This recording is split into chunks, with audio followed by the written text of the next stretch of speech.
എല്ലാവർക്കും നമസ്കാരം. ചക്കീസ് ടൈലറിങ്ങിൻ്റെ പുതിയൊരു വീഡിയോയിലേക്ക് സ്വാഗതം. ഞാൻ കഴിഞ്ഞ ഒരു വീഡിയോയിൽ പറഞ്ഞിട്ടുണ്ടായിരുന്നു ഇൻവിസിബിൾ സ്റ്റിച്ച് നമുക്ക് ഹെമ്മിങ് ചെയ്യാതെ എങ്ങനെ ചുരിദാർ ചെയ്യാമെന്നുള്ളത് കാണിച്ചു തരാമെന്നുള്ളത്. അപ്പോൾ അതാണ് ഇന്നത്തെ വീഡിയോ ആയിട്ട് ഞാൻ നിങ്ങളുടെ മുമ്പിൽ വന്നിരിക്കുന്നത്. അപ്പോൾ ഞാൻ ഇത് 2 ക്യാൻവാസ് ലൈനിങ് തുണിയിൽ അറ്റാച്ച് ചെയ്ത് വെച്ചിട്ടുണ്ട്. ഇത് ബാക്കിനുള്ളതും ഇത് ഫ്രണ്ടിനുള്ളതുമാണ്. ഫ്രണ്ടിലത്തേന് ഇവിടെ ഇങ്ങനെ ഒരു വി പോലെയുണ്ട്. അപ്പോൾ നമുക്കത് എങ്ങനെയാണ് ചെയ്യുന്നതെന്ന് നോക്കാം. ഇത് ലൈനിങ് പീസാണ്. ലൈനിങ് പീസിലേക്ക് നമ്മൾ ക്യാൻവാസ് അതിൻ്റെ സെൻറ്റർ ഭാഗത്ത് നമുക്ക് സെൻറ്റർ ഭാഗം ഇങ്ങനെയൊന്ന് മാർക്ക് ചെയ്തെടുക്കാം. അത് ഇവിടെ ഒരു വി പോലെയുണ്ട്, ഇവിടെയും ഒരു വി മാർക്ക് ഇട്ട് വെച്ചിട്ടുണ്ട്. ഇതിൻ്റെ സെൻറ്ററിൽ വെച്ചിട്ട് നമുക്ക് ഇതിൻ്റെ ഈ ക്യാൻവാസിൻ്റെ ഈ ചുറ്റും ഇങ്ങനെ സ്റ്റിച്ച് ചെയ്തെടുക്കണം. ഇത് ലൈനിങ് തുണിയായിട്ട് അറ്റാച്ച് ചെയ്തു. ഇത് എന്നിട്ട് നമ്മൾ മറിച്ച് വയ്ക്കുവാണ്.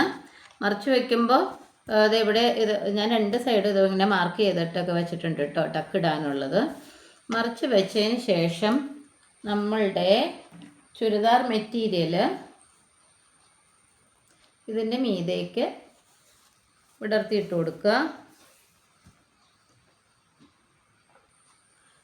കൊടുക്കുമ്പോൾ നമ്മൾ ഒരു കാര്യം ശ്രദ്ധിക്കേണ്ടത്, ലൈനിങ്ങും ക്യാൻവാസും കൂടി അറ്റാച്ച് ചെയ്തതിൻ്റെ മറുപുറത്താണ് നല്ല മെറ്റീരിയൽ നല്ല ഭാഗം ചേർത്ത് വെക്കേണ്ടത്. ഈ രീതിക്ക് ഇതൊന്ന് ശ്രദ്ധിക്കണം. എന്നിട്ട് നമ്മൾ കറക്റ്റായിട്ട് ഇതിലും ഒരു വി മാർക്ക് ഇട്ടിട്ടുണ്ട്, അതിങ്ങനെ കറക്റ്റായിട്ട് വെച്ച് കൊടുത്തിട്ട് ഇനി നമ്മൾ സ്റ്റിച്ച് ചെയ്യേണ്ടത് ഇവിടെ ഈ ക്യാൻവാസിലാണ്. ക്യാൻവാസിൽ നമ്മൾ മാർക്ക് ചെയ്ത് വെച്ചിട്ടില്ലേ, പേന കൊണ്ടോ ഒക്കെ മാർക്ക് ചെയ്ത് വെച്ചേക്കണതിൻ്റെ ഈ ഭാഗത്തു കൂടി വേണം സ്റ്റിച്ച് ചെയ്യാൻ വേണ്ടിയിട്ട്. ഏത് കണ്ടോ, നമ്മളിങ്ങനെ അറ്റാച്ച് ചെയ്തെടുത്തു. അതുപോലെ തന്നെ ഫ്രണ്ട് പീസും അറ്റാച്ച് ചെയ്തെടുത്തു. ഇനി നമ്മൾ സാധാരണ എപ്പോഴും പറയാറുള്ളത് പോലെ തന്നെ ഒരു 1/4 ഇഞ്ച് തയ്യൽ തുമ്പ് വിട്ടിട്ട് ഇതിങ്ങനെ കട്ട് ചെയ്ത് മാറ്റുക. 2 ഭാഗത്തു നിന്നും കട്ട് ചെയ്ത് മാറ്റിയിട്ട് നമുക്ക് ഇത് തമ്മിൽ അറ്റാച്ച് ചെയ്യണത് എങ്ങനെയാണെന്ന് നോക്കാം. നമ്മളിത് രണ്ടും മുറിച്ച് തയ്യൽ തുമ്പൊക്കെ മുറിച്ച് വന്നിട്ടുണ്ട്. ഇനി എന്താ ചെയ്യേണ്ടതെന്ന് വെച്ചിട്ടുണ്ടെങ്കിൽ ഒന്നുകിൽ ലൈനിങ് തുണിയും ചേർത്ത് വയ്ക്കുക. അതല്ലെങ്കിൽ അപ്പറേ നമ്മളിങ്ങനെ നല്ല മെറ്റീരിയലും ചേർത്ത് വയ്ക്കുക. എങ്ങനെ വെച്ചാലും കുഴപ്പമില്ല.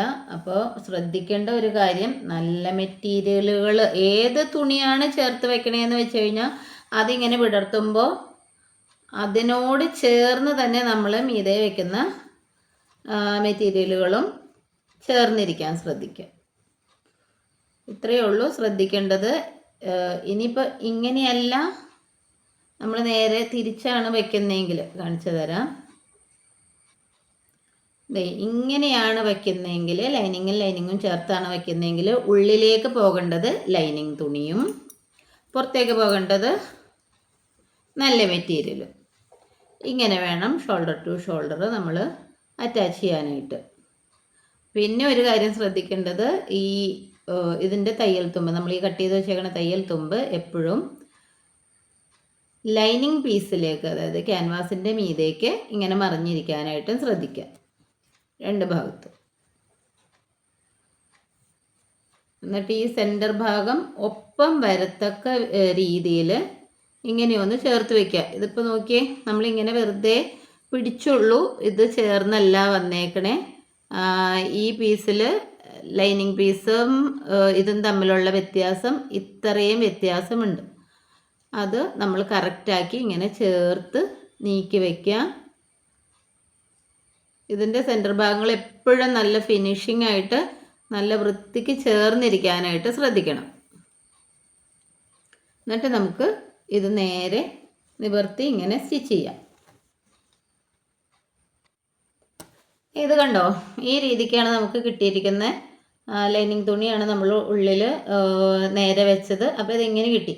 ഇനി നമുക്കിതിൻ്റെ ഈ ലൈനിങ് പീസ് കംപ്ലീറ്റ് ആയിട്ട് പതുക്കെ ഇങ്ങനെ പുറത്തേക്ക് എടുക്കണം. രണ്ട് ഭാഗത്തിൻ്റെയും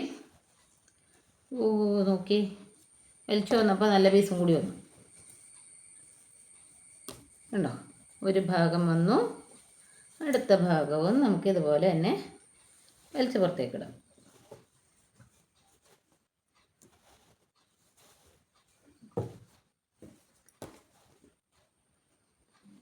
അപ്പോൾ ഇത് കണ്ടോ, ഇതിങ്ങനെ ചേർന്ന് വന്നേക്കണ, ഇതിൻ്റെ സെൻറ്റർ ഭാഗമാണിത് ചേർന്ന് വന്നേക്കണ കണ്ടോ. ഇതാണ് ഇതിൻ്റെ സെൻറ്റർ ഭാഗം. അറിയാൻ പറ്റുന്നുണ്ടോ? ഇങ്ങനെ ചേർന്ന് വന്നിട്ട് നമുക്കിതെല്ലാം നല്ല വൃത്തിക്ക് ഒപ്പം പിടിക്കാം. ഇനി ഇത് നമുക്ക് പതിച്ച് സ്റ്റിച്ച് ചെയ്ത് കൊടുക്കാം. ഇതിൻ്റെ തയ്യൽ തുമ്പ് ബാക്ക് പീസിലേക്ക് വരത്തക്ക വിധത്തിൽ മറിച്ച് വെച്ചേക്കുക, രണ്ട് സൈഡിലേക്കും. അത് എപ്പോഴും ശ്രദ്ധിക്കേണ്ടതാണ്. നമ്മൾ അറ്റാച്ച് ചെയ്ത് കഴിയുമ്പോൾ, ഫ്രണ്ടും ബാക്ക് അറ്റാച്ച് ചെയ്ത് കഴിയുമ്പോൾ അതിൻ്റെ തയ്യൽ തുമ്പ് ബാക്ക് പീസിലേക്ക് മറിഞ്ഞിരിക്കണം എന്നുള്ളത്.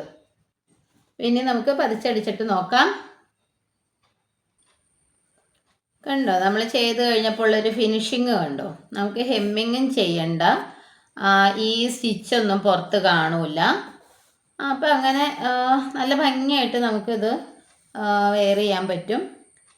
നമ്മൾ സാധാരണ ലൈനിങ്ങും ടോപ്പും മെറ്റീരിയലും കൂടി അറ്റാച്ച് ചെയ്തിട്ട് ഇത് ക്യാൻവാസൊക്കെ വെച്ച് കഴിയുമ്പോൾ നമുക്കത് പിന്നീട് ഇരുന്ന് ഹെമ്മിങ് ചെയ്യേണ്ടി വരും.